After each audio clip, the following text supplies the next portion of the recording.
Tempo da Quaresma, terceira semana, sábado. Tema 25. O fariseu e o publicano.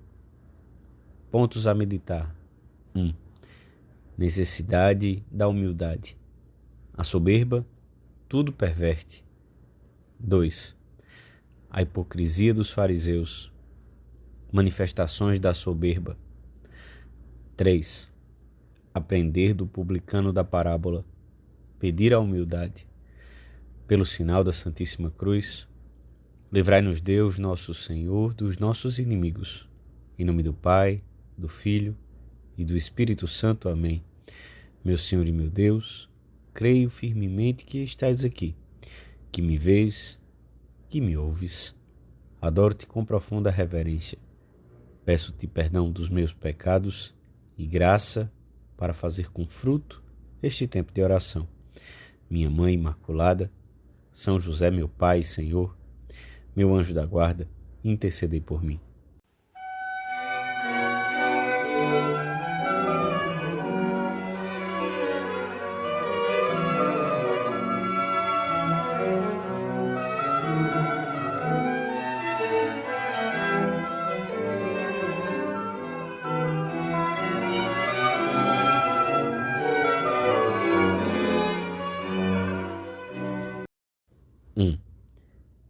Tende piedade de mim, Senhor. Os sacrifícios não vos satisfazem, e se eu oferecesse um holocausto, não o aceitarias. Meu sacrifício, ó Deus, é um espírito arrependido, um coração contrito e humilhado, não o haveis de desprezar. O Senhor comove-se diante de um coração humilde e nele derrama suas graças. São Lucas apresenta-nos no Evangelho da missa de hoje 2 homens que subiram ao templo para orar. Um era fariseu, o outro publicano. Os fariseus consideravam-se puros e perfeitos cumpridores da lei. Os publicanos, que se encarregavam de arrecadar os impostos, eram tidos por homens que amavam mais os seus negócios do que o cumprimento da lei. Antes de narrar a parábola, o evangelista preocupa-se de sublinhar que Jesus se dirige a certos homens que se vangloriavam como se fossem justos e desprezavam os outros. Já pelo início da parábola, se percebe que o fariseu entrou no templo sem humildade nem amor. Ele é o centro dos seus próprios pensamentos e o objeto da sua estima. Graças te dou, ó Deus, pois não sou como os demais homens, ladrões, injustos e adúlteros, nem como esse publicano. Jejuo 2 vezes por semana e pago a 10ª parte de todos os meus proventos. Ao invés de louvar a Deus, começa talvez de modo sutil a louvar-se a si próprio. Tudo o que fazia eram coisas boas: jejuar, pagar o dízimo, mas a bondade dessas obras ficou destruída pela soberba. Atribui o mérito a si próprio e despreza os outros. Reza, dá graças pelo que faz, mas há nele muita autocomplacência. Está satisfeito. Compara-se com os outros e considera-se superior, mais justo, melhor cumpridor da lei. A soberba é o maior obstáculo que o homem opõe à graça de Deus, e é o pecado capital mais perigoso. Insinua-se e tende a infiltrar-se até nas boas obras, fazendo-as perder essa condição e o mérito sobrenatural. A sua raiz está nas profundezas do homem, no amor próprio desordenado, e não há nada mais difícil de desarraigar e até de se chegar a reconhecer com clareza. A mim mesmo, com a admiração que me devo, foi o que escreveu na primeira página de um livro, e o mesmo poderiam estampar muitos outros coitados na última página da sua vida. Que pena se tu e eu vivêssemos ou terminássemos assim. Vamos fazer um exame sério. Peçamos ao Senhor que tenha sempre compaixão de nós e não nos deixe cair nesse estado. Imploremos todos os dias a virtude da humildade e façamos hoje o propósito de estar atentos às diversas e variadas expressões em que a soberba se pode manifestar e de retificar a intenção nas nossas obras tantas vezes quantas for necessário. 2. Alguns fariseus converteram-se e foram amigos e fiéis discípulos do Senhor, mas muitos outros não souberam reconhecer o Messias que passava pelas suas ruas e praças. A soberba fez com que perdessem o rumo da sua existência e que a sua vida religiosa, de que tanto se gabavam, se tornasse vazia e oca. As suas práticas piedosas consumiam-se em formalismos e meras aparências realizadas de olhos postos na plateia. Quando jejuavam, desfiguravam o rosto para que os outros o soubessem. Quando oravam, gostavam de fazê-lo de pé e ostensivamente nas sinagogas ou no meio das praças. Quando davam esmola, anunciavam-no com trombetas. O Senhor recomendará aos seus discípulos: não façais como os fariseus, e explica-lhes por que não devem seguir esse exemplo. Fazem todas as suas obras para serem vistos pelos homens, com palavras duras, para que reajam, chama os hipócritas e compara-os a sepulcros caiados, limpos por fora, repletos de podridão por dentro. Foi a vanglória que os afastou de Deus. Ela os fez procurar outro cenário para a sua luta e os arruinou. Porque, quando se procura agradar aos espectadores, conforme são os espectadores, assim são os combates que se realizam. Para sermos humildes, não podemos esquecer nunca que quem presencia a nossa vida e as nossas obras é o Senhor, a quem temos de procurar agradar em cada momento. Os fariseus, pela sua soberba, tornaram-se duros, inflexíveis e exigentes com os seus semelhantes, e fracos e compreensivos consigo próprios. Atam pesados fardos nos outros e eles nem sequer com um dedo os querem levantar. O Senhor diz-nos: o maior dentre vós, faça-se vosso servo. Talvez uma das censuras mais duras que o Senhor dirige aos fariseus seja esta: nem vós entrastes, nem deixastes que o fizessem os que vinham dispostos a entrar. Fecharam o caminho àqueles que deveriam guiar. Guias cegos. Chamá-los-á o Senhor em outra ocasião.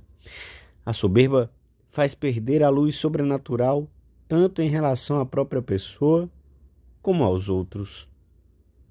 A soberba tem manifestações em todos os aspectos da vida.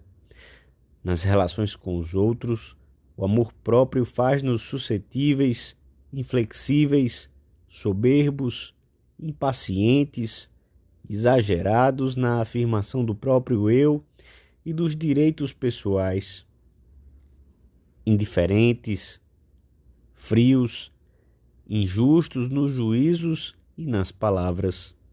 Comprai-se em falar escusadamente das suas ações, das luzes e das experiências interiores, das dificuldades e sofrimentos. Nas práticas de piedade, deleita-se em olhar os outros, em observá-los e julgá-los. Gosta de se comparar para se julgar melhor do que os outros, para lhes descobrir somente os defeitos e negar-lhes as boas qualidades, chegando até a desejar-lhes o mal. O amor próprio faz com que nos sintamos ofendidos quando somos humilhados, insultados ou postergados, ou quando não nos consideram, estimam e obsequiam como esperávamos. Temos de fugir do exemplo e da oração do fariseu e aprender do publicano. Ó Deus, tem piedade de mim, que sou um pecador. É uma jaculatória que podemos repetir muitas vezes, pois fomenta na alma o amor à humildade, também quando rezamos.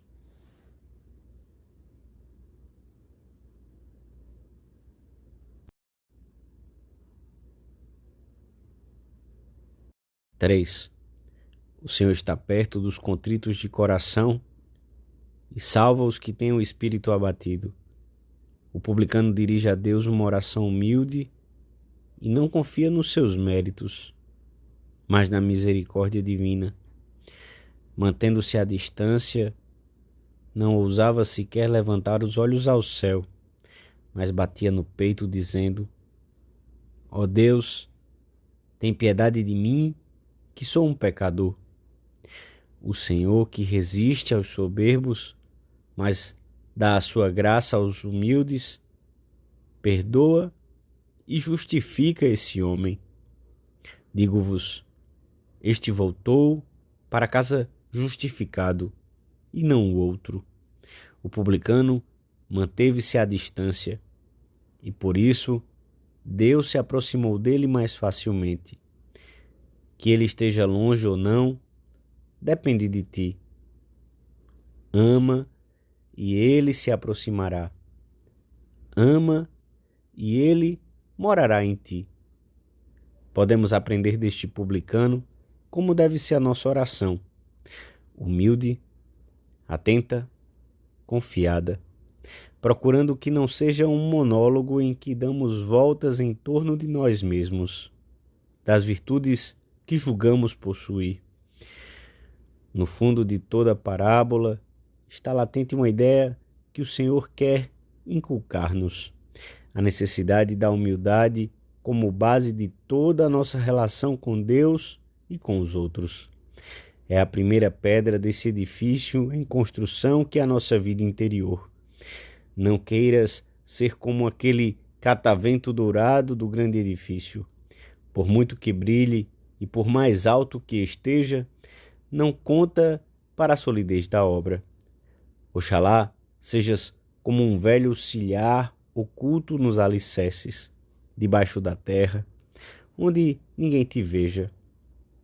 Por ti não desabará a casa.